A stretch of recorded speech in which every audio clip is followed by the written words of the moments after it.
In 1992, Hollywood lost its legendary Rifleman, but Chuck Connors left behind more than just a TV show.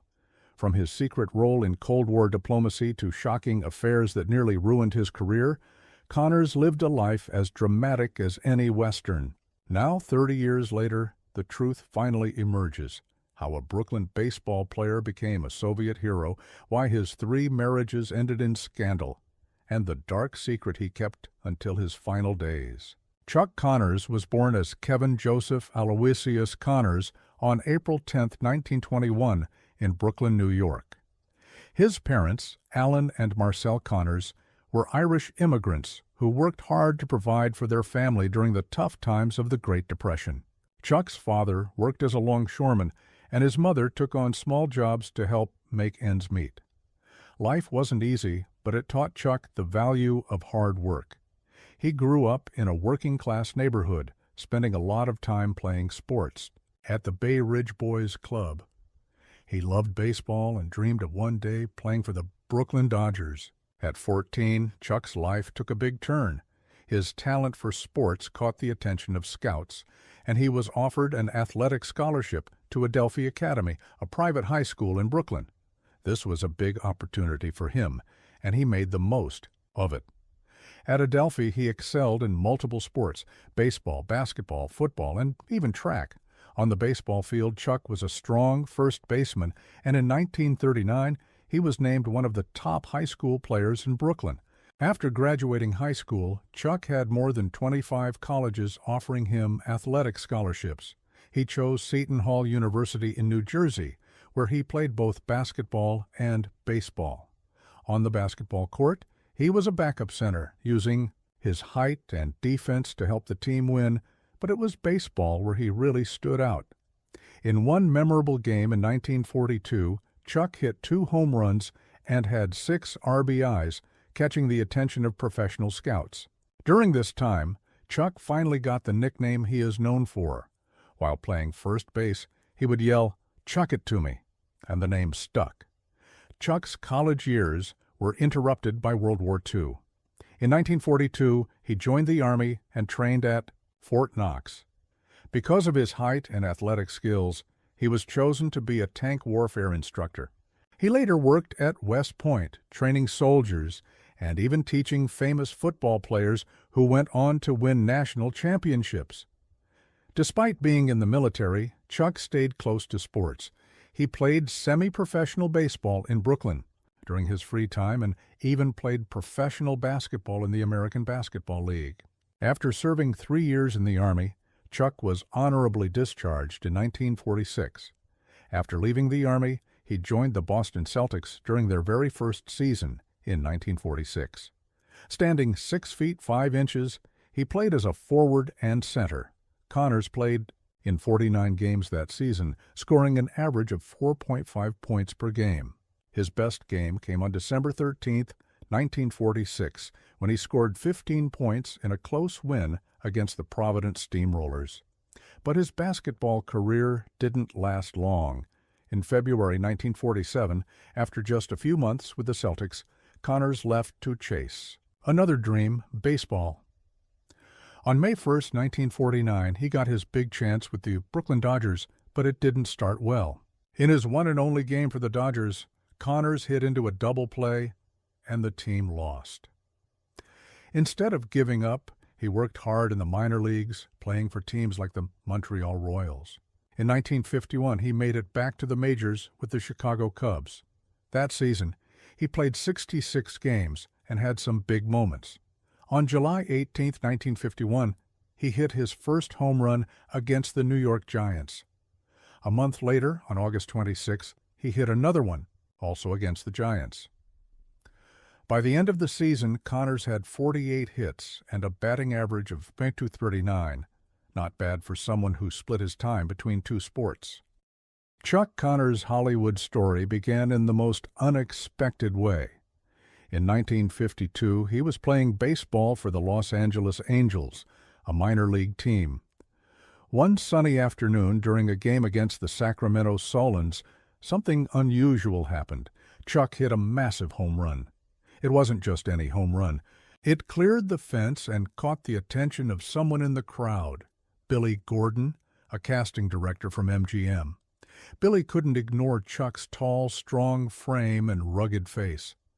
After the game, he walked right into the locker room and handed Chuck his card, telling him, "You should think about acting." But Chuck didn't take it seriously. He was focused on baseball and didn't see himself as an actor. Then, just a couple of weeks later, Chuck hurt himself during a game.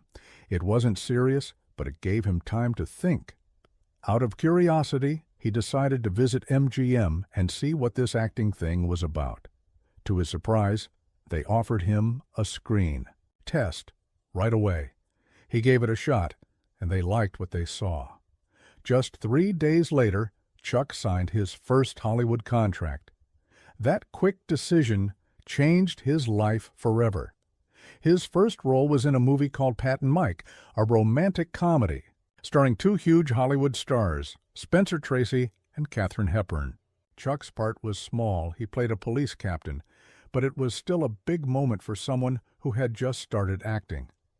On his first day of filming, Chuck was excited but nervous. He arrived early and spent hours getting ready. His scene didn't happen until late that night, but when the cameras finally rolled, he nailed it in just 2 takes. Spencer Tracy even pulled him aside after and told him, "You've got something, stick with it." Those words meant the world to Chuck and gave him the confidence to keep going.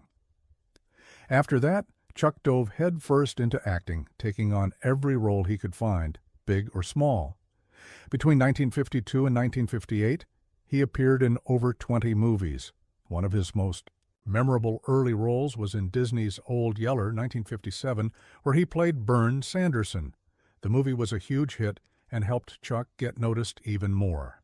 He also appeared in films like Trouble Along the Way with John Wayne and The Big Country, where he acted alongside Gregory Peck and Charlton Heston. Each role helped him improve as an actor and build his reputation. Chuck Connors became famous as Lucas McCain in The Rifleman, but it didn't happen right away. In 1957, Connors played a father in Disney's Old Yeller. The producers of The Rifleman saw his performance and thought he was perfect for their show. At first, Connors said no because the pay was less than what he earned doing other acting jobs. But the producers really wanted him, so they offered more money and even gave him 5% ownership of the show. That convinced him to take the role. Once Connors was cast, he started training to prepare. He practiced horseback riding and learned how to spin and shoot a rifle in a way that looked cool on camera. He worked with a gun expert named Rod Redwing to master the moves. Connors practiced so much that his hands got sore and blistered, but he didn't stop until he got it just right. The show premiered on September 30th, 1958, and people loved it immediately. Over 14 million viewers tuned in to see the first episode. Connors' character, Lucas McCain, was tough but also kind, especially with his son Mark, played by Johnny Crawford. The father-son bond became one of the most loved parts of the show. The show wasn't just about action, it focused on family. Lucas McCain was a widowed father raising his son alone in the Old West, something uncommon on TV at the time. The show often explored the challenges Lucas faced as both a father and a protector. The Rifleman became the 4th highest-rated show on TV in its first season, reaching 14.6 million households. After The Rifleman ended in 1963, Connors faced challenges breaking away from his Western hero image. However, he continued to work in television and film, proving his versatility. His most powerful performance came in 1977 when he played Tom. More in the groundbreaking miniseries Roots. Chuck Connors' career was marked by diverse roles and compelling performances. In modern times, he portrayed a cruel plantation owner, a stark contrast to his past roles. His chilling performance highlighted the brutal realities of slavery without turning his character into a caricature. The show was a massive success, with its final episode watched by around 100 million viewers. His role earned him an Emmy nomination, a rare honor that underscored his ability to take on challenging and controversial characters. Later in his career, Connors appeared in B-movies and TV guest spots. One of his most memorable roles was in the 1979 horror film Tourist Trap, where he played Mr. Slayon, a creepy museum owner surrounded by sinister mannequins. Though the film initially underperformed, it later became a cult classic.